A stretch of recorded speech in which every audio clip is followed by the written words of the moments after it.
यानी बॉन्ड नहीं बनेगा। लेकिन हमें ये कैसे पता चलेगा कि कहाँ पे इलेक्ट्रोनेगेटिविटी का डिफरेंस 1.7 का उससे ज्यादा आ रहा है? क्योंकि हमें तो पीरियोडिक टेबल में इतना पता होता है कि डाउन द ग्रुप जाएंगे तो इलेक्ट्रोनेगेटिविटी लगातार घटेगी, लेफ्ट टू राइट जाएंगे तो इलेक्ट्रोनेगेटिविटी लगातार बढ़ेगी। हमें वैल्यू बतानी होती है कि इलेक्ट्रोनेगेटिविटी की वैल्यू क्या होगी। जब वैल्यू नहीं पता होती है तो डिफरेंस कहाँ से निकालोगे? जब डिफरेंस नहीं आएगा तो ये नहीं पता चलेगा 1.7 या उससे ज्यादा है, तो ये कैसे पता चलोगे कि कहाँ पे एनिक बॉन्ड है, कहाँ पे एनिक बॉन्ड नहीं है? दो बातें दिमाग में रखो। क्या अगर फर्स्ट डे का कोई भी चेहरा दुनिया के किसी कंपाउंड में दिखाई दे, फर्स्ट डे कौन LINARBCS किसी भी कंपाउंड में दिखाई देगा तो 100% एनिक बॉन्ड होगा विदाउट एनी एक्सेप्शन लिथियम को छोड़ के। सेकंड डे में BeMgCaSrBa सेकंड डे में कोई भी एलिमेंट दुनिया के किसी भी कंपाउंड में दिखाई देगा 100% एनिक बॉन्ड होगा बेरिलियम को छोड़ के। Li एनिक बॉन्ड बनाता है SONH के साथ। मतलब हम आपसे पूछे ये बताओ LiCl में एनिक बॉन्ड होगा? आंसर होगा नहीं। LiBr में नहीं, LiI में नहीं, LiF में होगा। Li एनिक बॉन्ड बनाता है SON और H के साथ। फर्स्ट डे के और सेकंड डे के जितने भी एलिमेंट है वो दुनिया में जितने भी कंपाउंड बनाएंगे सारे के सारे कंपाउंड में 100% आयनिक बॉन्ड प्रेजेंट होगा। दो एलिमेंट को छोड़ के कौन कौन? Li और D। Li आयनिक बॉन्ड कब बनाएगा? या तो F या तो O या तो N या तो H के साथ। D आयनिक बॉन्ड बनाता है F के साथ, N के साथ, O के साथ, एक्वस में बनाता है, सॉलिड में नहीं बनाता है। इनके अलावा कोई एक्सेप्शन और है जो आयनिक बॉन्ड फॉर्म करते हैं। एक AlF3, दूसरा अमोनियम क्लोराइड। बस इतनी बात दिमाग में याद रखोगे तो दुनिया में जो पहला क्वेश्चन जो 2008 में पूछा, 2012 में पूछा, 2015 में पूछा, which of the following compound can be contain ionic bond या can not be contain ionic bond, इतनी बातें दिमाग में है तो इतना आइडेंटिफाई कर लोगे कि किस कंपाउंड में एनिक बॉन्ड है और किस कंपाउंड में एनिक बॉन्ड नहीं है। हमने आपसे पूछा, एक क्वेश्चन पूछा है, आंसर बोलना फटाक से। which of the following compound can not be contain ionic bond, किस कंपाउंड में एनिक बॉन्ड नहीं है? ऑप्शन बोलना NaCl, KCl, HCl, RbCl। हाँ खत्म हो गया। कौन? HCl, क्योंकि बोला ना, इतना ही दिमाग में से रखना है। फर्स्ट डे और सेकंड डे के अलावा कोई बंदा एनिक बॉन्ड नहीं बनाएगा। हाइड्रोजन ना तो फर्स्ट डे में होता है ना तो सेकंड डे में होता है। बाकी दिमाग में रखना कि हाइड्रोजन तो फर्स्ट डे में होता नहीं यार। हाइड्रोजन की पूरी कहानी पूरा चैप्टर अलग होता है। Hydrogen not belong to the first day, तो हाइड्रोजन HCl आयनिक बॉन्ड नहीं बनाएगा, HF आयनिक बॉन्ड नहीं बनाएगा, HBr आयनिक बॉन्ड नहीं बनाएगा, HI आयनिक बॉन्ड नहीं बनाएगा। इन क्या बताया दिमाग में? क्या बात फिट कर लो कि फर्स्ट डे का कोई भी चेहरा दुनिया के किसी कंपाउंड में दिखाई देगा आयनिक बॉन्ड बनेगा, सेकंड डे का कोई भी चेहरा दुनिया के किसी कंपाउंड दिखाई देगा आयनिक बॉन्ड बनेगा। दो लोग को छोड़ के कौन कौन? Li और D। Li आयनिक बॉन्ड कब बनाएगा? FON और H के साथ। B आयनिक बॉन्ड कब बनाएगा? F और N के साथ, O के साथ एक दोनों बनाएगा, सॉलिड में नहीं बनाएगा। दो एक्सेप्शन और है। कौन कौन? एक AlF3 और दूसरा अमोनियम क्लोराइड जो आयनिक बॉन्ड बनाते हैं। तो हमारा पहला क्वेश्चन आया कि which of the following compound contain ionic bond या which of the following compound cannot be contain ionic bond, तो 100% इतनी बात अगर क्लियर है तो आपका क्वेश्चन गलत नहीं होगा। दूसरा क्वेश्चन बनता है इसकी प्रॉपर्टी से। प्रॉपर्टी में कहां से बनता है? प्रॉपर्टी में बनता है सिर्फ प्रोसेस मेल्टिंग और बॉइलिंग पॉइंट से। तो भैया आयनिक कंपाउंड के मेल्टिंग और बॉइलिंग पॉइंट ज्यादा नहीं होते हैं, हपक के ज्यादा होते हैं। और हपक के ज्यादा होने का रीजन होता है इसके बीच में लगने वाला हपक के फोर्स। कौन सा हपक के फोर्स होता है? सबसे स्ट्रॉन्ग। कौन सा? Electrostatic force. F बराबर वाला कौन होता है? इलेक्ट्रॉन की वैल्यू जो है R²। अगर चार्ज बढ़ेगा तो फोर्स बढ़ेगा, तो मेल्टिंग और बॉइलिंग पॉइंट भी बढ़ेगा। अगर चार्ज कांस्टेंट हुआ तो हम लोग देखेंगे नंबर ऑफ सेल जितनी कम, फोर्स उतना ज्यादा, मेल्टिंग और बॉइलिंग पॉइंट उतना ज्यादा। पहले क्या देखा जाएगा? चार्ज। क्या देखा जाएगा? चार्ज। चार्ज उतना ज्यादा, मेल्टिंग बॉइलिंग पॉइंट उतना ज्यादा। एक क्वेश्चन पूछा हूं, बताना फटाक से। which of the following compound has the maximum melting point? Option सुनना है। CaO, CaCl2, MgCl2, NaCl। हाँ फिर सुनो, CaO, MgCl2, CaCl2, NaCl। नशे बाजो, वो लोग मेरे साथ साथ रिपीट करो। हम लोग बहुत बड़े नशे बाज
SiO3 है, ये SiCl4 है। तो पहले तो हमें ये बताओ कि ये जो SI है इसका चार्ज कितना +2, यहाँ कितना +3, यहाँ कितना +2, यहाँ कितना +1। चार्ज जितना कम आयनिक कैरेक्टर उतना ज्यादा, चार्ज जितना कम आयनिक कैरेक्टर उतना ज्यादा। ठीक है,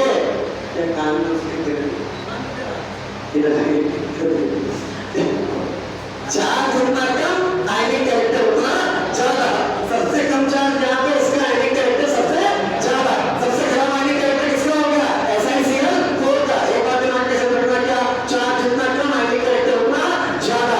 अगर चार्ज बराबर हो गया तब क्या देखेंगे साइन, प्लस वाले का साइन बड़े से बड़ा, माइनस वाले का साइन छोटे से छोटा। इस बात को जो कंपाउंड जितना ज्यादा मानेगा उसका आयनिक कैरेक्टर उतना ज्यादा होगा।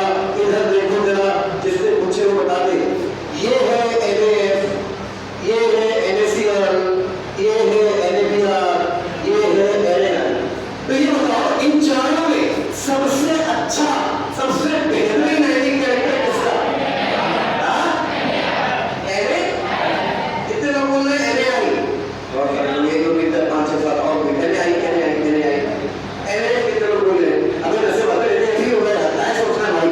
ये बताओ कि यहाँ पे कौन प्लस कौन है? Na प्लस तो कांस्टेंट है, बदल कौन रहा है? माइनस, माइनस वाले का साइज कैसा होना चाहिए? छोटे से छोटा। FClBrI साइज नीचे तो बढ़ता, सबसे बड़ा कौन होगा? आयोडीन, सबसे बड़ा कौन होगा? फ्लोरीन। तो नेगेटिव वाले का साइज जितना छोटा आयनिक कैरेक्टर उतना ज्यादा। सबसे अच्छा आयनिक कैरेक्टर किसका होगा? Na। उसके बाद सबसे बड़ा। तो अगर पूछा जाएगा कि जो तो फॉलोइंग कंपाउंड रहेगा बेस्ट आयनिक कैरेक्टर, जो तो फॉलोइंग कंपाउंड रहेगा मैक्सिमम आयनिक कैरेक्टर, तो क्या लगाओगे? एंटी-फसान रूल क्या बोलता है? चार्ज जितना कम आयनिक कैरेक्टर उतना ज्यादा। अगर चार्ज बराबर हो तो क्या देखेंगे? Atomic sign. तो प्लस वाले का साइन बड़े से, माइनस वाले का साइन छोटे से। इस बात को जो कंपाउंड जितना ज्यादा मानेगा उसका आयनिक कैरेक्टर उतना। ठीक है भैया, अब अगला एक क्वेश्चन सुनना। Which of the following compound रहेगा strong anionic bond? Which of the following compound रहेगा strong anionic bond? पूछा हुआ क्वेश्चन नहीं 2015 में। क्या इनमें से कौन सा strong anionic bond है? पहला ऑप्शन था NaCl, दूसरा ऑप्शन था KCl, तीसरा ऑप्शन था MgCl, चौथा ऑप्शन था MgO। आंसर बोलो। हाँ, सुनो, NaCl, KCl, ठीक है, MgCl2 और MgO।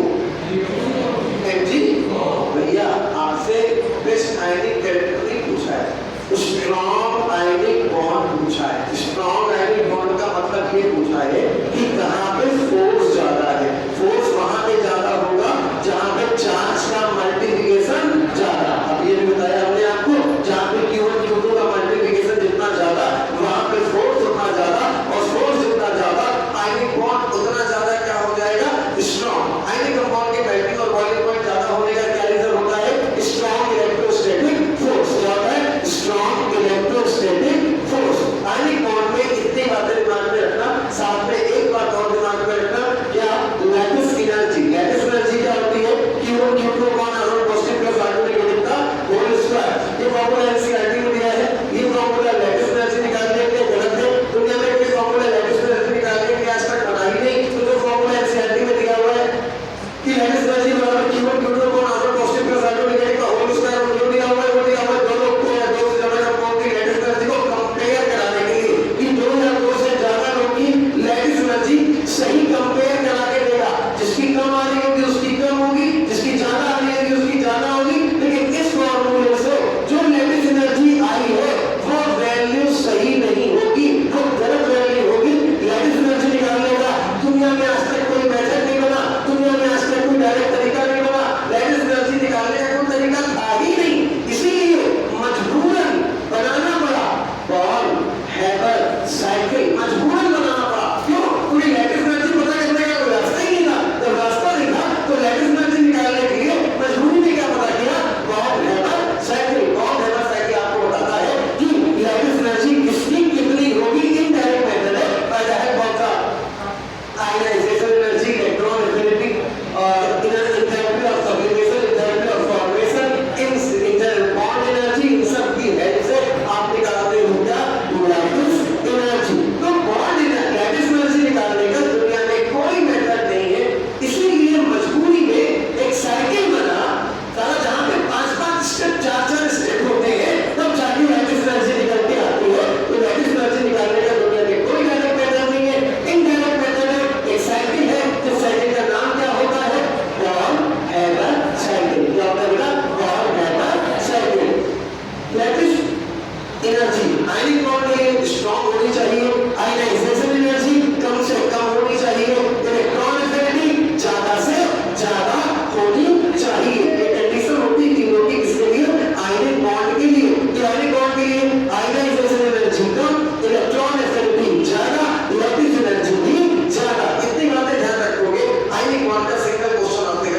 दिया है, एटम दिया है, तो कोवैलेंसी का क्या मतलब होगा? जैसे कि मान लीजिए हम लोग के पास सल्फर और बोले इसकी कोवैलेंसी भैया 1:2, 2:2, 2:6, 3:2, 3:6, 4:2,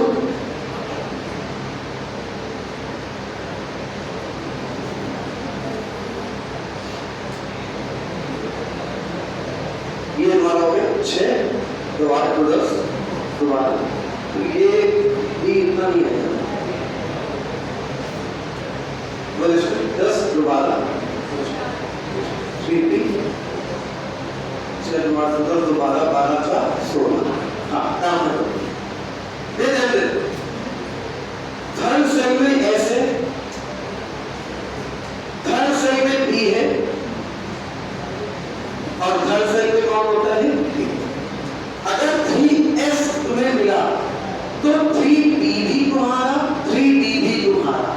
सिर्फ 3s में इलेक्ट्रॉन मिला, तुम्हें p में नहीं मिला तो भी 3p भी लिखा जाएगा और 3d भी लिखा जाएगा।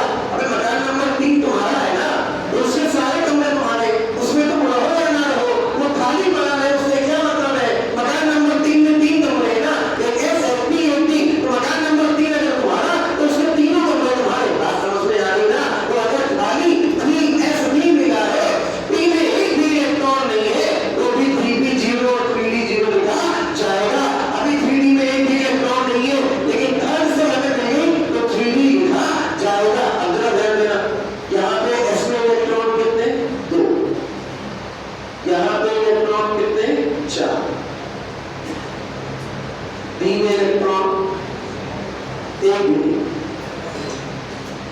एक्चुअल में कोवैलेंसी का अभी हमने बोला 2 तरह से आप निकाल सकते हो। पहला तरीका कि कंपाउंड दिया हो, सिंपल है, टोटल बॉन्ड गिन लेंगे, जो टोटल बॉन्ड होगी वही क्या होगी? कोवैलेंसी। अगर कंपाउंड नहीं दिया है तब हमें चेक करने पड़ेंगे unpaired electron in the ground state and excited state. Ground state में जितने अनपेयर होंगे वो उसकी कोवैलेंसी होगी और एक्साइटेड स्टेट में जितने अनपेयर होंगे वो उसकी कोवैलेंसी होगी। भैया अनपेयर होगा तभी बॉन्ड बना पाएगा और बॉन्ड को ही क्या माना जाता है? कोवैलेंसी। बॉन्ड कब बनेगा? जब अधूरा जुड़ा होगा। अधूरा जुड़ने का मतलब है अनपेयर होगा, अनपेयर का मतलब है हाफ फिल्ड होगा, तभी बॉन्ड बना पाएगा। तो हमें इतना जुड़ना है कि अनपेयर कितने हैं, जितने अनपेयर हैं वही उसकी क्या होगी? कोवैलेंसी। तो भैया इस समय अनपेयर कितने हैं बताओ ना यार? तो इस समय अनपेयर 2 हैं, तो इस टाइम पे कोवैलेंसी 2 होगी। ठीक है, इस टाइम पे कोवैलेंसी 2 होगी सल्फर की, इसीलिए दुनिया में H2S बनता है। तो ये सल्फर की कोवैलेंसी कितनी होती है? तो ये ग्राउंड स्टेट है। अब पीछे आओ, जैसे पीछे आओगे तो एक्साइटेड स्टेट जनरेट करो। तो एक्साइटेड स्टेट के बारे में 7-8 महीने लिखी होती है एनसीईआरटी में। Then electron jump from lower to higher stop at the power -8 second. Then absorb the fuel. Then come back and show the जरा दुनियादारी धंधे रसावे मेरे भाई। देखो एक्साइटेड स्टेट का एक सिंपल सा मतलब होता है क्या? एक्साइटेड स्टेट का मतलब होता है कहीं पे भी तुम जाओ, पीछे की ओर जाओ, पीछे की ओर जाने पे तुम्हें पेयर मिले तो मिला के चट्टान मारो, दोनों को अलग कर दो। इसका मतलब है कि आपने दोनों की जिंदगी बचा ली। बात समझो, ठीक है? तो पहले पेयर को अनपेयर करना, पहली जिंदगी बचाना बोलते हैं फर्स्ट एक्साइटेड स्टेट। क्या बोलते हैं? First excited state. पहले पेयर को अनपेयर करना। भैया ये पीछे चले, ये पीछे चले, ये पेयर मिला, ये पेयर मिला, इसमें उठा के क्या किया? अनपेयर। अब अनपेयर करोगे तो कहां करोगे? खाली वाले डिब्बे में। यहाँ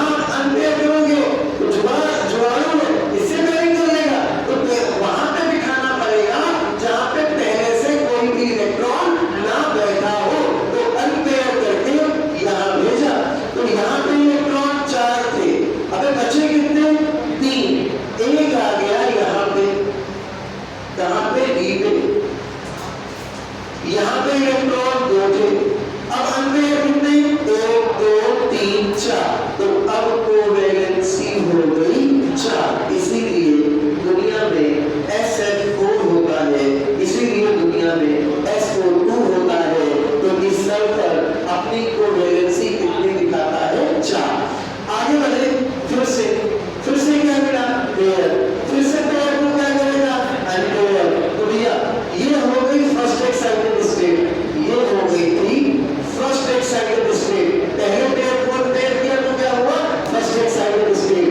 अब दूसरे पेयर को पेयर करोगे तो क्या हो जाएगा? Second excited state. तो यहाँ पे इलेक्ट्रॉन कितना बचा है? 1। यहाँ इलेक्ट्रॉन कितने थे? 3। यहाँ एक और आ गया D में। तो भैया अब अनपेयर कितना लोगे? 1 2 3 4 5 6, अनपेयर 6, तो कोवैलेंसी भी 6। इसीलिए दुनिया में SF6 बनता है, इसीलिए दुनिया में SO3 भी बनता है। अब आपसे पूछे which of the following compound cannot be exist? Answer क्या होगा?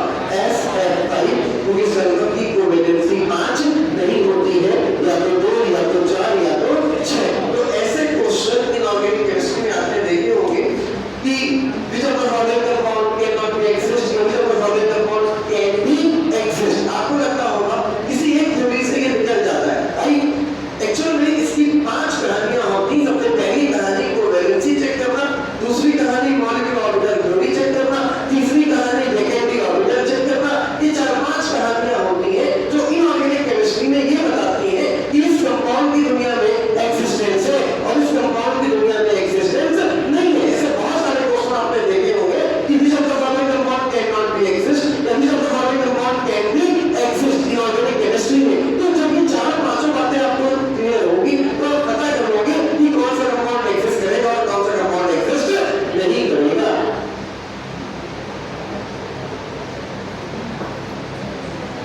तो भैया क्या कोवैलेंसी के लिए 2 बातें। पहली बात क्या? टोटल नंबर ऑफ बॉन्ड, उसको आप क्या बोलते हो?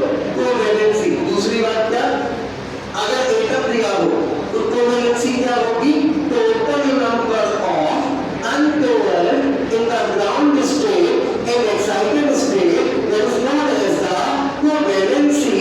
और कोवैलेंसी एक्साइटेड स्टेट का मतलब होता है पहले पेयर को अनपेयर किया, फर्स्ट एक्साइटेड, दूसरे पेयर को अनपेयर किया, सेकंड एक्साइटेड, तीसरे पेयर को अनपेयर किया, थर्ड एक्साइटेड स्टेट। तो पेयर को अनपेयर करने को क्या बोला जाता है? Excited state. मतलब ध्यान देना, इसी के अंदर अपन पढ़ते हैं डाइपोल मूवमेंट। क्या पढ़ते हैं बेटा? Dipole movement. डाइपोल मूवमेंट के 5 केस पढ़ते हैं, जरा पांचों केस कटाकर सुनना, इंपॉर्टेंट क्वेश्चन इससे बन जाता है। पहला केस ये बताता है कि किस कंपाउंड का डाइपोल मोमेंट 0 होगा और किसका 0 नहीं होगा। जो एनसीईआरटी कहती है, जो किताब कहती है, पहले उसकी बात सुनना फिर मेरी बात सुनना। एनसीईआरटी की किताब ये कहती है कि भैया जिसकी इलेक्ट्रोनेगेटिविटी ज्यादा होगी, डाइपोल मोमेंट की डायरेक्शन उसकी ओर होगी। तो आप जो पहले रास्ते में क्वेश्चन हो एनसीईआरटी से जब निकालते हो कि किसकी इलेक्ट्रोनेगेटिविटी ज्यादा है, उसकी डायरेक्शन निकालते हो, फिर पता करते हो टाइम बहुत बर्बाद होता है। इसका एक्चुअल सुनना सिंपल सा भाई, सराउंडिंग एटम सेम। क्या बोला? Surrounding atom same. क्या बोला? सराउंडिंग एटम सेम हो, सेंट्रल एटम के पास एक भी लोन पेयर ना बचे, ऐसे कंपाउंड का dipole movement without any exception 0 होता है। तो सुनना, सराउंडिंग एटम सेंट्रल के पास लोन पेयर, ऐसे कंपाउंड का डाइपोल मूवमेंट 100% 0। अब जरा ध्यान देना, वैलेंस इलेक्ट्रॉन अगर आपको याद है तो आप खटाखट कर लिया। पहले बताओ सराउंडिंग एटम सेम या डिफरेंट? कार्बन के वैलेंस इलेक्ट्रॉन चारों चले गए, बॉन्ड बना लेंगे, और फिर बचा क्या? Dipole movement 0। भैया carbon dioxide surrounding atom same, surrounding atom ये सेकंड पे ग्रहण मत लगाओ, मत जाओ, छोटी सी बात बता रहे, जिंदा रहो, मर जाओगे तो खत्म हो जाओगे। ओके, वैलेंस इलेक्ट्रॉन कितने होते हैं? हाँ,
CH3C,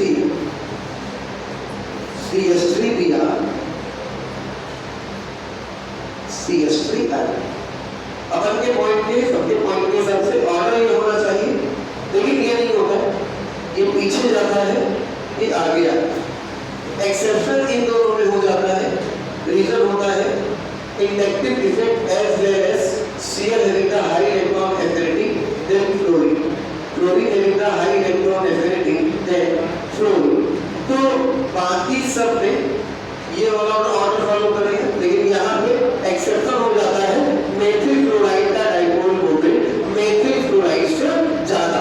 इंपॉर्टेंट एक्सेप्शन है, इसलिए 4-5 बार पूछ चुका है, तो ये बात ध्यान रखेंगे, इसका डाइपोल मोमेंट इससे ज्यादा होता है। Reason inductive as well as Cl की इलेक्ट्रॉन एफिनिटी फ्लोरीन से ज्यादा है।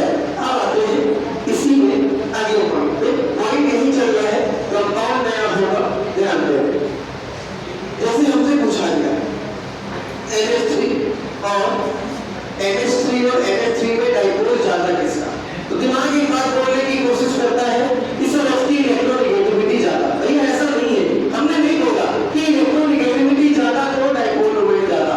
हमने आपसे बोला इलेक्ट्रोनेगेटिविटी डिफरेंस जितना ज्यादा डाइपोल मोमेंट भी उतना ज्यादा। तो सबसे ज्यादा हो गया NH3 का और कम हो गया NH3 का। क्यों? N बिलोंग करता है 50 से, H बिलोंग करता है कभी फर्स्ट है कभी सेवेंथ से। अगर लोअर हायर इलेक्ट्रोनेगेटिव के साथ है तो फर्स्ट है माना जाता है, तो फर्स्ट है माना जाएगा। तो ये फर्स्ट है और फिफ्थ है, तो फर्स्ट है और फिफ्थ में डिफरेंस ये आएगा, और फिफ्थ है सेवेंथ है, अगर फिफ्थ है सिक्स्थ है सेवेंथ है डिफरेंस ये आएगा। इन दोनों में इलेक्ट्रोनेगेटिविटी का डिफरेंस कम और इनमें डिफरेंस ज्यादा, तो इसका डाइपोल ज्यादा इसका डाइपोल कम। एक रीजन तो ये होगा। दूसरा रीजन जो एनसीईआरटी में दिखाता है वो भी वैल्यू, एक है NH3, दूसरा है NH3। वैलेंस इलेक्ट्रॉन 5 3 गैर बॉन्ड बनाना, वैलेंस इलेक्ट्रॉन 5 3 गैर बॉन्ड बनाना, बचे कितने? 2। लोन पेयर की वजह से डाइपोल मूवमेंट की डायरेक्शन हमेशा एटम से दूर मानी जाती है। अब ये एटम है, ये लोन पेयर है, तो डायरेक्शन ये है। ये एटम है, ये लोन पेयर है, डायरेक्शन ये है। ये एटम है, ये लोन पेयर, डायरेक्शन ये है। ये एटम है, ये लोन पेयर, डायरेक्शन ये है। लोन पेयर की वजह से डाइपोल मूवमेंट की डायरेक्शन हमेशा एटम से दूर मानी जाती है। चलो अब जरा ध्यान दो, लोन पेयर की वजह से डाइपोल की डायरेक्शन एटम से दूर, ऊपर मानो। N और H में इलेक्ट्रोनेगेटिविटी ज्यादा किसकी? N की। तो भैया इन तीनों का रिजल्टेंट कहाँ आ रहा? ऊपर। ये मान लिया Br1, ये मान लिया Br2। इधर आओ, N और H में इलेक्ट्रोनेगेटिविटी ज्यादा किसकी? F की। तो इन तीनों का रिजल्टेंट कहाँ आ रहा? नीचे। लोन पेयर की वजह से डाइपोल की डायरेक्शन हमेशा एटम से दूर, इन तीनों का रिजल्टेंट नीचे। ये Br1 ऊपर, ये Br2 नीचे। सेम या अपोजिट? अपोजिट। अपोजिट तो घटाया जाएगा, सेम तो जोड़ा जाएगा। ये सपोर्ट कर रहा है और ये अपोज कर रहा है, तो इसका रिजल्टेंट ज्यादा आएगा और इसका रिजल्टेंट कम आएगा। यही तो भी हमने बताया कि NH3 का डाइपोल मूवमेंट NH3 से ज्यादा होता है। रीजन होता है कि NH3 में Br1 Br2 सपोर्ट करते हैं, जबकि NH3 में Br1 Br2 अपोज करते हैं एक दूसरे का। अब आता है केस नंबर 3। केस नंबर 3 क्या होता है? केस नंबर 3 बेंजीन के बारे में बात करता है। क्या बात करता है? सुनना भैया,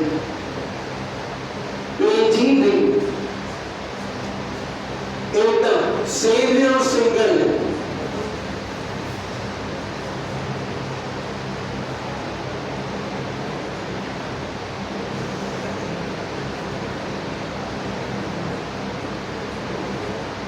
बेंजीन रिंग में एकदम सेम है और सिंगल है।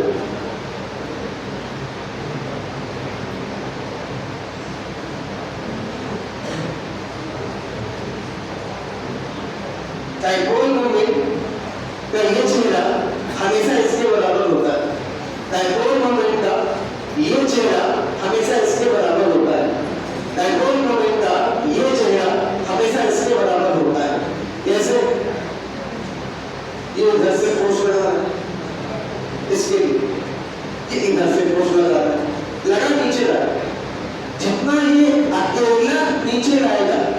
ऑक्सीजन का जितना ही एक्टिविटी नीचे आएगा उतना ये दोनों मिलके रहेंगे। क्यों? ये सामने से फोर्स को नहीं खींच रहे हैं, ये किनारे से खींच रहे हैं, तो जितना ही दोनों मिलके लगाएंगे उतना ही अकेला लगाएगा। तो कहने का मतलब जहां ये हो ये बराबर इसके होता है। क्या इतनी बात ध्यान में रखना कि बेंजीन रिंग में दो एटम हो, सेम हो, सिंगल आमने सामने हो, ऐसे कंपाउंड का डाइपोल मोमेंट हमेशा जीरो होता है। दो एटम सेम हो, सिंगल हो, आमने सामने हो, ऐसे कंपाउंड का डाइपोल मोमेंट जीरो होता है। सेम हो, सिंगल हो, आमने सामने हो, जीरो होता है। दो एटम के बीच का डिस्टेंस या एंगल जितना कम होगा डाइपोल मोमेंट उतना ज्यादा। तो सबसे ज्यादा डाइपोल मोमेंट पहले का, उसके बाद दूसरे का, इसका डाइपोल मोमेंट जीरो। अगर बेंजीन रिंग में अल्टरनेट में तीन एटम है, तीनों सेम और सिंगल है, तो ऐसे कंपाउंड का डाइपोल मोमेंट एग्जैक्टली क्या होता है? जीरो। क्योंकि उसका रिजल्टेंट ये होता है और हमने सामने कैंसिल करके डाइपोल मोमेंट क्या आ जाता है? जीरो। अच्छा, इसीलिए एक पॉइंट और पढ़ते हैं कि अगर कभी ऐसा हो कि कम से कम एक H डायरेक्ट जुड़ा हो या तो फ्लोरीन के साथ या तो ऑक्सीजन के साथ या तो नाइट्रोजन के साथ, तो ऐसे कंपाउंड का डाइपोल मोमेंट ज्यादा नहीं बहुत ज्यादा होता है। और बहुत ज्यादा होने का रीजन होता है हाइड्रोजन बॉन्डिंग। क्या रीजन होता है? Hydrogen bonding. अगर किसी कंपाउंड में कम से कम एक H ऐसा हो जाए जो डायरेक्ट जुड़ा हो या तो फ्लोरीन या तो ऑक्सीजन या तो नाइट्रोजन के साथ, तो ऐसे कंपाउंड का डाइपोल मोमेंट बहुत ज्यादा होता है due to the hydrogen bonding. एक क्वेश्चन लिखो जरा, which of the following compound, question लिखोगे, एक क्वेश्चन लिखो,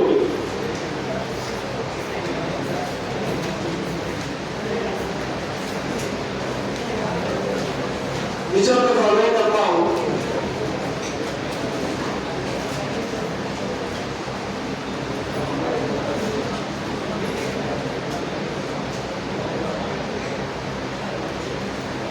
which of the following compound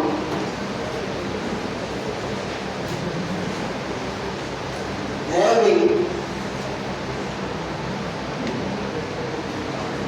which of the following compound having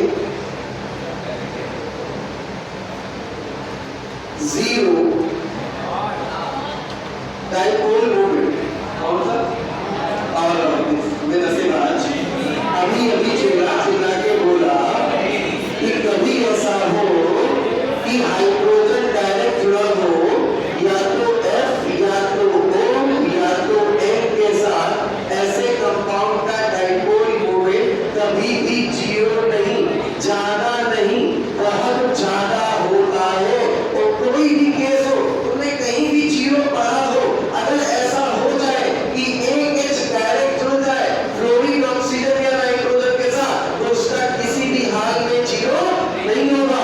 तो यहाँ हाइड्रोजन बॉन्डिंग है, जीरो नहीं होगा, हाइड्रोजन बॉन्डिंग है, जीरो नहीं होगा, आमने सामने एकदम सेम और सिंगल, तो डाइपोल मोमेंट क्या हो जाएगा? जीरो। तो आंसर बनेगा सेकंड। बनाओ ये बेटा से,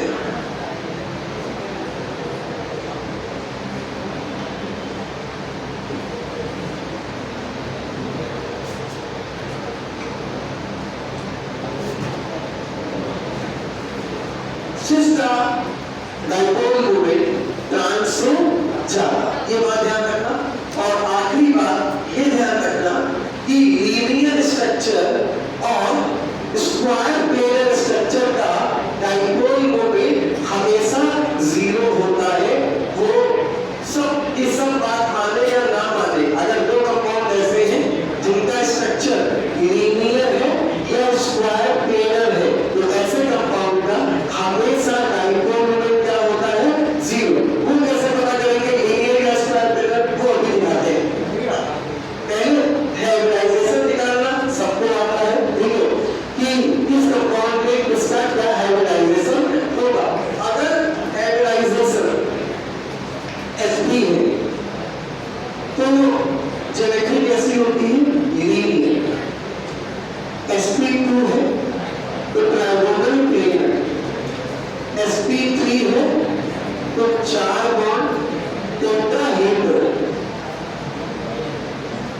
sp3d है,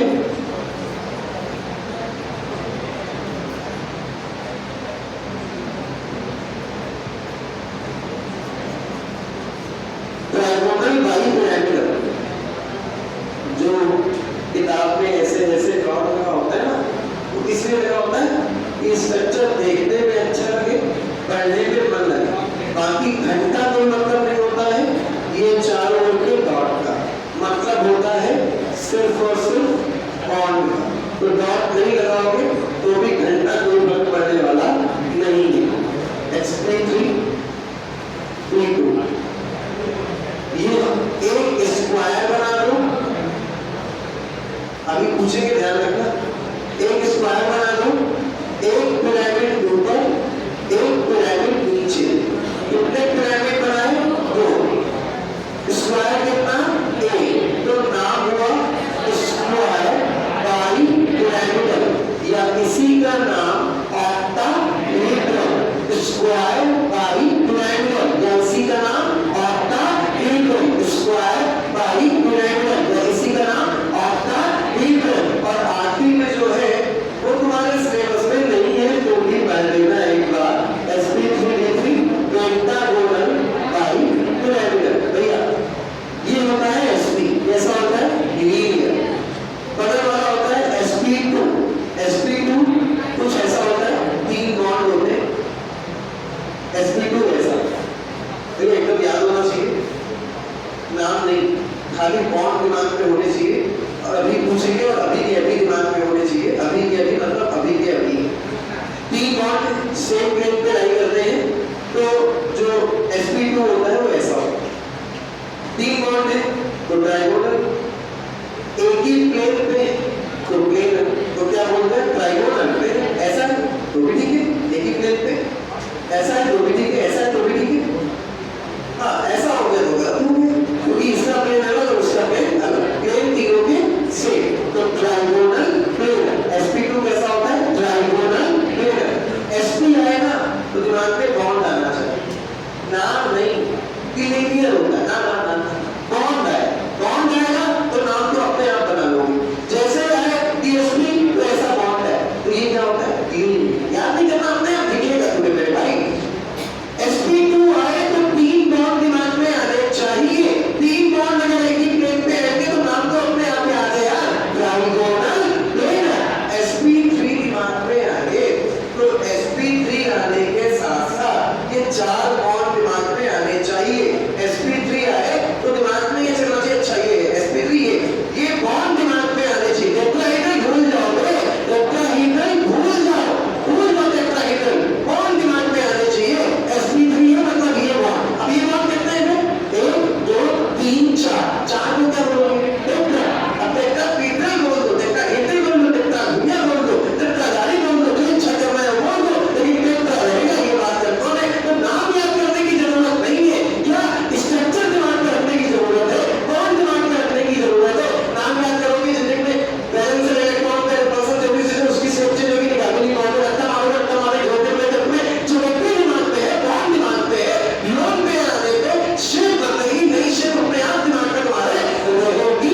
अगर ज्योमेट्री, अगर बॉन्ड तुम्हारे दिमाग में है, अगर तुम्हारे दिमाग में है कि sp लीनियर, sp2 तीन बॉन्ड, 1 2 3 ट्राइगोनल प्लेन, sp3 चार बॉन्ड तो टेट्राहेड्रल। अब आता है अगला कौन है? sp3। अब जरा ये बताओ,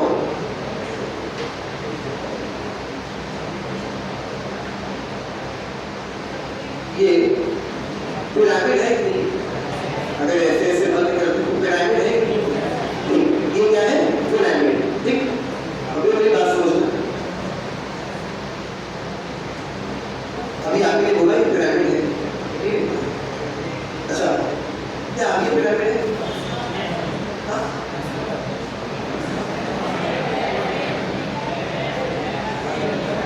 समझ लीजिए नारे, एक पिरामिड ऐसे रखा था, हमने इसको उठा के ऐसे रख दिया। हमने इसको उठा के एक पिरामिड ऐसे रखा था, समझ लीजिए किनारे। हमने इस पिरामिड को उठाया, उठा के इसको ऐसे रख दिया। हमने बोला क्या ये पिरामिड है? तो कुछ नशे बात बोल रहे हैं, नहीं अभी पिरामिड नहीं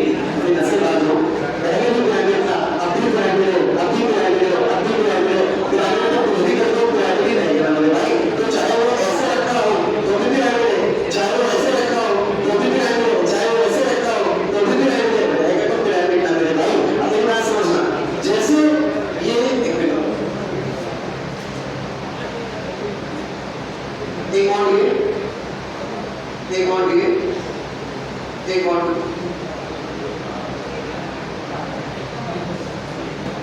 ठीक छोड़ो ये ध्यान देना एक बॉन्ड ये और ये सिर्फ इतना देखना बाकी स्ट्रक्चर दिमाग से हटा दो ये वाला बॉन्ड ये वाला बॉन्ड ये वाला और कुछ मत देखना ये वाला बॉन्ड ये वाला बॉन्ड ये वाला और कुछ में देखना नहीं चाहिए कुछ भी देखना है कुछ ना देखिए ये कुछ सिर्फ क्या देखना चाहिए ये बोले क्या है हाँ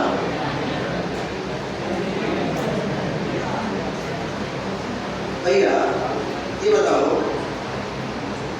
ये पिरामिड है कि नहीं अब ये पिरामिड है कि नहीं मतलब हम एक एल बदलते तो क्या पिरामिड नहीं होगा क्यों नहीं होगा 100% होगा उससे क्या मतलब है अब तो ध्यान देना एक बॉन्ड ये लगाया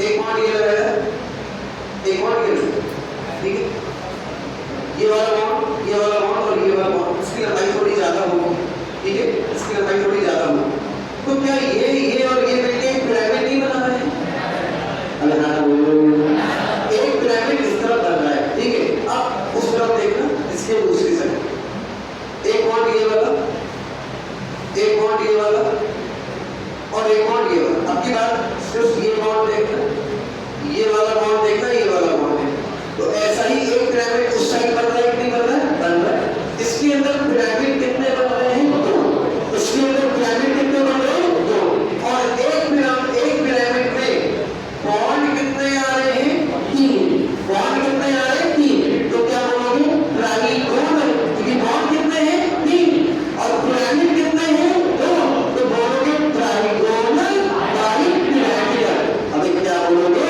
ट्राइगोनल एक पिरामिड इधर और एक पिरामिड उधर तो नाम क्या हुआ ट्राइगोनल बाइपिरामिडल क्या नाम हुआ ट्राइगोनल बाइपिरामिडल इसको क्या बोलोगे ऑक्टाहेड्रल क्या बोलोगे ऑक्टाहेड्रल क्या बोलोगे ऑक्टाहेड्रल या इसी को बोलते हो स्क्वायर बाइपिरामिडल क्या बोलते हो स्क्वायर बाइपिरामिडल अब ये मेरी बात सुनना ये कंपाउंड की ज्योमेट्री है कंपाउंड की शेप बदल जाती है जब एक भी लोन पेयर ना हो तो जो ज्योमेट्री होगी वही शेप होगी लेकिन लोन पेयर आने पे होता है रिपल्सन आपस के रिपल्सन होने में शेप चेंज हो जाती है शेप बदल जाती है इसी थ्योरी को आप बोलते हो valence electron pair repulsion theory theory exam में नहीं पूछी जाती है रे कंपाउंड बोलेगा इसकी शेप बताओ तुम्हें पता करना होगा हाइब्रिडाइजेशन और साथ में पता करना होगा लोन पेयर क्या पता करना होगा लोन पेयर ये शेप तब तक सही है जब तक कंपाउंड के पास जीरो लोन पेयर है लोन पेयर आया शेप बदल जाएगी sp2 की औकात एक लोन पेयर से ज्यादा की नहीं होती है sp3 की औकात दो लोन पेयर से ज्यादा की नहीं होती है sp3d की औकात तीन लोन पेयर से ज्यादा नहीं होती है मैक्सिमम तीन लोन पेयर ही अपने पास रख सकता है sp3d2 की औकात मैक्सिमम दो लोन पेयर की होती है इसकी औकात मैक्सिमम इसकी भैया चार नहीं नसे बाजो इसकी औकात जीरो लोन पेयर ये एक भी लोन पेयर नहीं रख सकता अपने पास दुनिया में ऐसा नहीं पैदा नहीं हुआ जिसका हाइब्रिडाइजेशन sp हो और उसके पास एक भी लोन पेयर हो लोन पेयर नहीं होगा इसकी औकात ज्यादा से ज्यादा एक इसकी औकात ज्यादा से ज्यादा दो इसकी औकात ज्यादा से ज्यादा तीन इसकी औकात ज्यादा से ज्यादा दो इसकी औकात ज्यादा से ज्यादा एक इतना एक अब मेरी बात सुनना लोन पेयर आने में शेप बदल जाती है तुम कितना मानते हो कि x29 प्लस l l का मतलब एक लोन पेयर l का मतलब दो लोन पेयर l का मतलब तीन लोन पेयर डायरेक्ट कितना मानते हो नहीं मानते भाई हमने बोला ना कि बेसिक बॉन्ड अगर दिमाग में है तो अपने आप बना ले जाओगे एक लोन पेयर के आने पे एक बॉन्ड हटाना सबसे पहले सबसे ऊपर वाला तो सीधे तुम्हारी सेल जनरेट हो जाएगी देखो sp2 कैसा है ये sp2 जैसे दिमाग में है हमने क्या बोला कि तीन बॉन्ड दिमाग में आने चाहिए sp2 एक लोन पेयर पे एक बॉन्ड हटा दो बोलो कैसा वी शेप या इसको लेके ऐसे मोड़ दो तो बोलते हैं पेंट हो गया क्या हो गया पेंट तो पेंट शेप बोल लो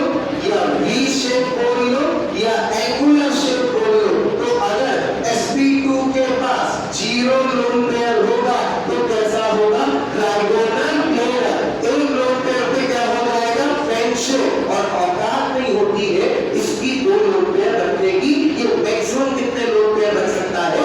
1 लोन पेयर। तो sp2 0 लोन पेयर क्या होगा? Trigonal pair. और sp2 1 लोन पेयर क्या होगा? टेंशन। एक से ज्यादा लोन पेयर इसकी रखने की औकात नहीं होती है। अच्छा, अब हम बात करें sp3 की। तो sp3 कैसा होता है? sp3 ऐसा होता है 4 बॉन्ड। sp3 का मतलब 4 बॉन्ड।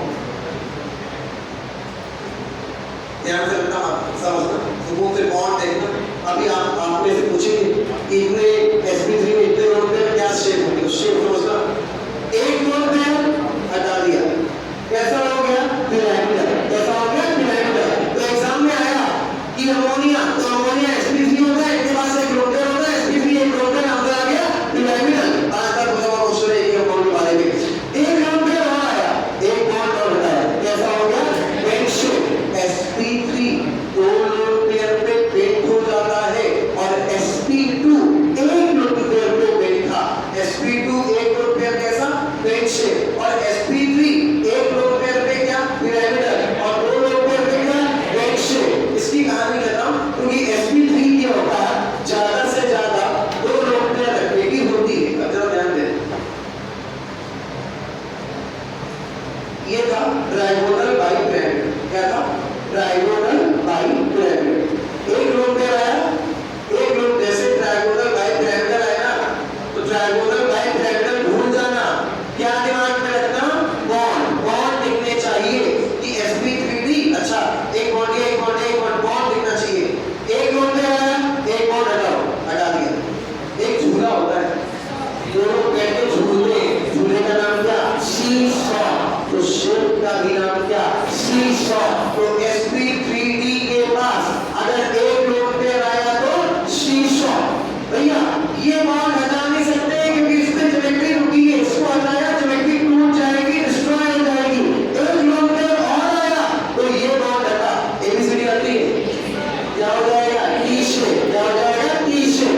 एक लोन पेयर और आया, कैसा हो गया? लीनियर। कैसा हो गया? लीनियर। भैया sp3d कैसा था? ट्राइगोनल बाइपिरामिडल 0 लोन पेयर थे। एक lone pair seesaw, 2 lone pair T shape, 3 lone pair linear. अब अगली की कहानी है। अगली की कहानी क्या? ये sp3d2 एक स्क्वायर देखिए, 2 पिरामिड देखिए। एक लोन पेयर पे कोई भी एक पिरामिड गायब कर दो जो तुम्हारी इच्छा करे, कोई भी एक। नाम क्या हुआ? Square pyramid. क्या नाम हुआ? Square pyramid. 2 लोन पेयर पे दोनों पिरामिड गायब कर दो, एक ऐसा स्क्वायर जो चारों ओर से प्लेन था, क्या बोलेंगे? Square plane. क्या बोलेंगे? Square plane. तो sp3d2 के पास अगर 2 लोन पेयर आ जाए तो ये कैसा हो जाएगा? Square plane. और sp3d3 पेंटागोनल बाइपिरामिडल होता है। एक लोन पेयर के आने पे डिस्ट्रॉयटेड ऑक्टाहेड्रल हो जाता है। कैसा हो जाता है? डिस्ट्रॉयटेड ऑक्टाहेड्रल। कैसा हो जाता है? डिस्ट्रॉयटेड ऑक्टाहेड्रल। कैसा हो जाता है? डिस्ट्रॉयटेड ऑक्टाहेड्रल। शेप से अभी तक टोटल 17 क्वेश्चन पूछे हैं। मोस्ट इंपॉर्टेंट है, लगभग हर साल एक क्वेश्चन मिल जाता है, तो मोस्ट इंपॉर्टेंट है। चलो बोल बना sp3d सारे केस बोल दो, 0 1 sp3d। हाँ,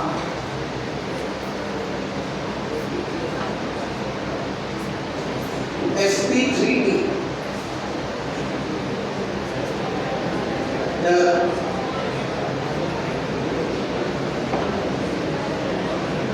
हाँ बोलो, सही बोलो।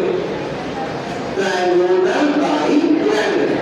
और किसी की आवाज में बेटा ये शेप होगी तो लोन पेयर कितने होंगे? 0। ठीक, अब बता दो 1 2 3। एक लोन पेयर आने में शेप क्या है? Very good. एक lone pair seesaw. Very good, very good. देखो sp3d जैसे दिमाग में है, जैसे ही sp3d दिमाग में है, दिमाग में क्या आना चाहिए? ये। जैसे sp3d दिमाग में है तो सिर्फ बॉन्ड दिमाग में है। क्या? एक बॉन्ड ये, एक बॉन्ड ये, एक बॉन्ड ये, एक बॉन्ड ये। तो भैया क्या नाम हुआ? Trigonal bipyramidal. एक लोन पेयर ये कटार से हटा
parallel lone pair square planar. तो फिर sp2 एक लोन पेयर कैसा हो जाता है? Bent shape. कैसा? Bent shape. सारे केस फटाफट एक बार याद लो। sp2 कैसा? लीनियर। सॉरी यार, sp कैसा? Linear. sp2 zero lone pair triangular planar. Triangular planar एक लोन पेयर पेन शेप। एक lone pair bent shape. sp3 sp3 sp3 sp3 zero lone pair 1 2 3 4 एक लोन पेयर पिरामिड। दो lone pair bent. दो lone pair bent. आया sp3d। sp3d 1 2 3 4। तो ये zero lone pair triangular by pyramid. एक lone pair शीशा। क्या बचा? शीशा। दो लोन पेयर शीशे। क्या बचा? शीशे। तीन lone pair linear. sp3d2 square by pyramid. क्या होता है? Square by pyramid. एक लोन पेयर पे स्क्वायर पिरामिड। दो लोन पेयर पे स्क्वायर प्लेनर। और आखिरी में जो याद नहीं करना है वो पेंटागोनल बाई पिरामिडल sp3d3 एक लोन पेयर पे डिस्क्वाइटेड ऑफ द हीटर। अब सही से बताओ, ज्योमेट्री शेप दिमाग में याद हुई कि नहीं याद? अब बात कर लो bond angle. sp 180, sp2 120, sp3 109.28 minute और sp3d 90 120 72 90 और 90। ठीक है, जो मेन केस बनता है वो बनता है sp3 का। sp3 का मेन केस बनता है, उसको ध्यान रखना। sp3 की कुछ बातें बोल रहे हैं, कटाकट सुनना। sp3 109.28 मिनट बॉन्ड एंगल होता है।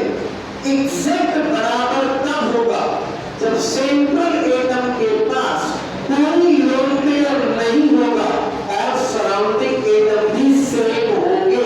जब सराउंडिंग एटम भी सेम होंगे और सेंट्रल एटम के पास एक भी लोन पेयर नहीं होगा तो एग्जैक्ट इक्वल टू 109.28 मिनट होगा। अप्रॉक्स 109 के बराबर कब होगा? जब एक भी लोन पेयर ना हो, सराउंडिंग एटम सेम हो चाहे डिफरेंट हो, घंटा फर्क नहीं पड़ता। दो बातों का अंतर है। पहले मैंने क्या बोला? एग्जैक्ट इक्वल टू कब होगा? एग्जैक्ट इक्वल टू किसके? 109 डिग्री 28 मिनट। एग्जैक्ट बराबर कब होगा?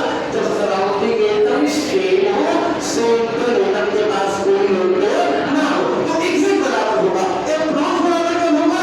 जब लोन पेयर ना हो लेकिन सराउंडिंग एटम सेम हो, डिफरेंट हो, कोई फर्क नहीं पड़ता। लेकिन एग्जैक्ट बराबर इंपॉर्टेंट है, वो तभी होगा जब सराउंडिंग एटम भी सेम हो, सेंट्रल एटम के पास लोन पेयर भी ना हो।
उतना ज्यादा।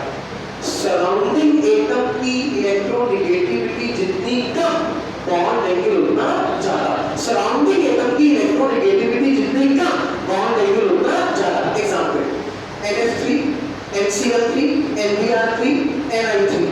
सेंट्रल सप्लाई कौन है? N। बदल कौन रहा? सराउंडिंग। सराउंडिंग की इलेक्ट्रोनेगेटिविटी जितनी कम, बॉन्ड एंगल उतना ज्यादा। HCl Bri में सबसे कम का I, बॉन्ड एंगल में सबका बाप कौन हो गया? Ni3। सबसे कम किसका हो गया? NH3, H2, H2S, H2Se, H2Pe, H2O, H2S, H2Se, H2Pe। कौन बदल रहा? सेंट्रल या सराउंडिंग? मार देंगे तमाचा। H2O, H2S, H2Se, H2Pe। कौन बदल रहा? सेंट्रल। सराउंडिंग। सराउंडिंग तो सब में हाइड्रोजन है, सब में सेम है। बदल कौन रहा? सेंट्रल। सेंट्रल की इलेक्ट्रोनेगेटिविटी जितनी ज्यादा, बॉन्ड एंगल उतना ज्यादा। तो बॉन्ड एंगल में सबका बाप कौन हो गया? वाटर। उससे कम H2S, उससे कम H2Se, सबसे कम H2Pe। सेंट्रल एटम की इलेक्ट्रोनेगेटिविटी जितनी ज्यादा, बॉन्ड एंगल उतना ज्यादा। अगर सेंट्रल एटम सेम हो जाए, सराउंडिंग एटम करते हैं तो उल्टा हो जाता है। सराउंडिंग एटम की इलेक्ट्रोनेगेटिविटी जितनी कम, बॉन्ड एंगल उतना ज्यादा। हाँ, अब एक बात आती है ओवरलैपिंग से क्वेश्चन। तो ओवरलैपिंग से जो क्वेश्चन आता है, जरा ध्यान दें। जैसे p ऑर्बिटल है, उस तीन बातें बोलेंगे और तीन बातों के बाहर क्वेश्चन ओवरलैपिंग से देख लेंगे। तीन बातें कुछ दिमाग में रखोगे तो जनरल में क्वेश्चन यहीं से, मतलब यहीं से, इसके बाद से कोई नहीं सकता। हमारे पास एक होता है s ऑर्बिटल,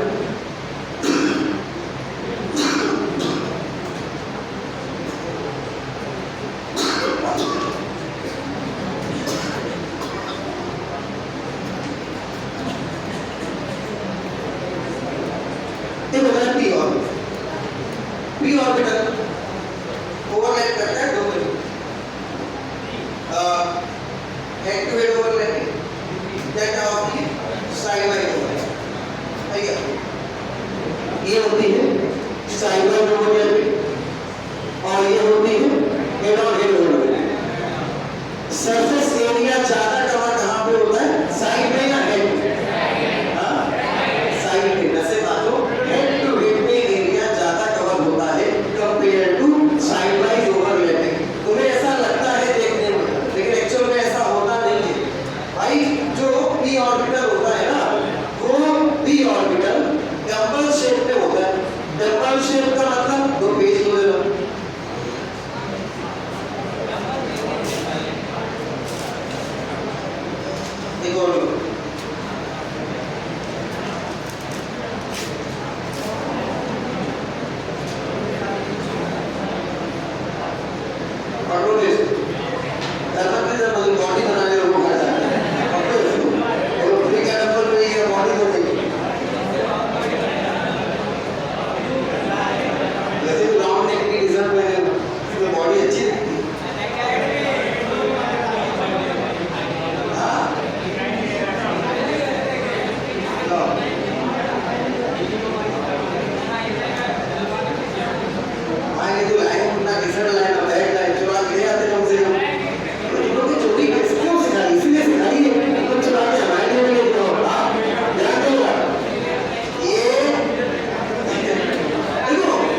सही है, ये बात कभी भी गलत नहीं होगी, चाहे इनकी वैल्यू सेम रहे या इनकी वैल्यू डिफरेंट रहे। हमेशा head to head overlapping stronger देता, side wise overlapping, head to head overlapping में जो बॉन्ड बनता है वो सिग्मा, साइड वाइज ओवरलैपिंग में जो बॉन्ड बनता है वो पाई। तो हेड टू हेड ओवरलैपिंग ज्यादा स्ट्रॉन्ग होगी किससे? साइड वाइज ओवरलैपिंग से। अब सुनना, हेड टू हेड एसएस में, हेड टू हेड एसपी में, हेड टू हेड पीपी में। तो जब आप एसएस में हेड टू हेड कराओगे, आप एसएस में देखो, एस में ओवरलैपिंग कराने का ये तरीका सही है या ये दूसरा वाला? पहला या दूसरा? पहला। ये दूसरा वाला ओवरलैपिंग नहीं हुई, ये हो गई इंटरमिक्सिंग। क्या हो गई? इंटरमिक्सिंग। ओवरलैपिंग में 50% से कम पार्ट ओवरलैप हो। अगर 50% से ज्यादा ओवरलैप हुआ तो न्यूक्लियस से टकराएगा, इंटरमिक्सिंग होने लगेगी, हाइब्रिडाइजेशन होने लगेगा। हमें क्या कराना था? हमें ओवरलैपिंग करानी थी, तो 50% से ज्यादा एरिया कवर ना होना चाहिए। तो भैया जबकि आप पी और टी को ओवरलैप करा रहे थे, तो टी का सामने का एरिया जो ये गोलाकार एरिया था, ये 100% कवर होगा। भैया बात होगा, क्योंकि इसका न्यूक्लियस तो कहीं बीच में होगा ना, उससे मतलब नहीं, ये एरिया सामने वाला 100% कवर होगा। लेकिन जब आप एस को ओवरलैप करा रहे हो, तो एस ओवरलैप, एस जो है वो ओवरलैप हो रहा है, वो ओवरलैप की इस तरीके से हो रहा है, वो ओवरलैप ऐसे नहीं हो रहा है भैया। अगर ऐसे कराया तो ये क्या हो गया? इंटरमिक्स। क्या हो गया? इंटरमिक्स। तो ओवरलैप तो ऐसे होगा, एस का टोटल एरिया क्या? ये जो पूरा गोल दिख रहा है, यही टोटल एरिया है। अगर ऐसे कराया तभी टोटल एरिया कवर होगा, लेकिन ऐसे कराया तो ये ओवरलैपिंग नहीं मानी जाएगी, ओवरलैपिंग तो ये मानी जाएगी। तो ओवरलैपिंग में क्या एस का पूरा एरिया कवर होगा? नहीं, कितना? थोड़ा सा। जबकि पी में पूरा एरिया कवर हो रहा था, एरिया ज्यादा कहां कवर हो रहा था? पी में। तो इसमें कम ओवरलैपिंग ज्यादा किसकी? पीटी की। सुनना, सबसे strong overlapping head to head PP, उसके बाद एसपी, उसके बाद एसएस। ये बात तब तक सही है जब तक एन की वैल्यू सेम है। एन की वैल्यू सेम का मतलब ओवरलैपिंग से डायरेक्ट क्वेश्चन पूछता है कि कौन सा बॉन्ड सबसे स्ट्रॉन्ग बनेगा। तो भैया एन की वैल्यू जैसे 2p 2p 2s 2p 2s 2s, जैसे यहां बोल दे 2p 3p 3p 3s 3p 3s 3s। अब बताओ n की वैल्यू 3 3, n की वैल्यू 3 3, n की वैल्यू 3 3, n की वैल्यू 2 2, n की वैल्यू 2 2, n की वैल्यू 2 2। अगर n की वैल्यू सेम है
किसी का बैलेंस इलेक्ट्रॉन 10 कितना है?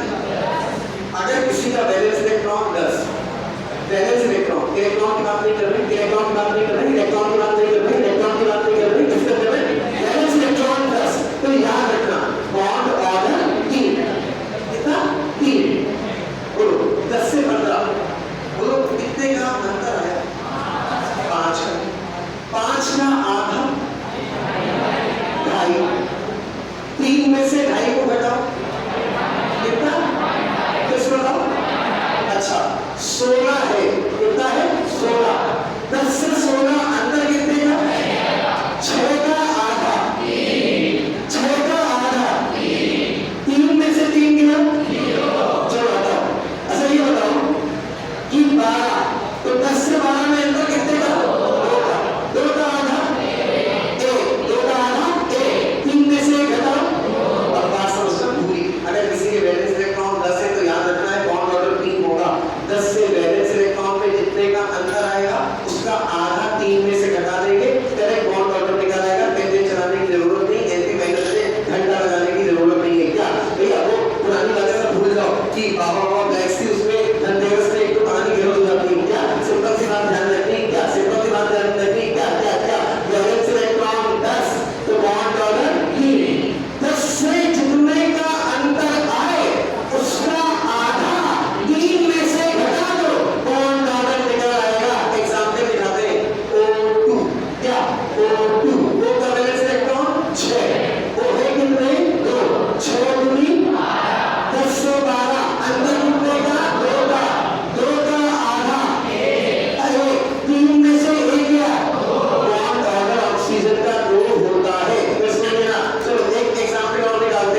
देखिएगा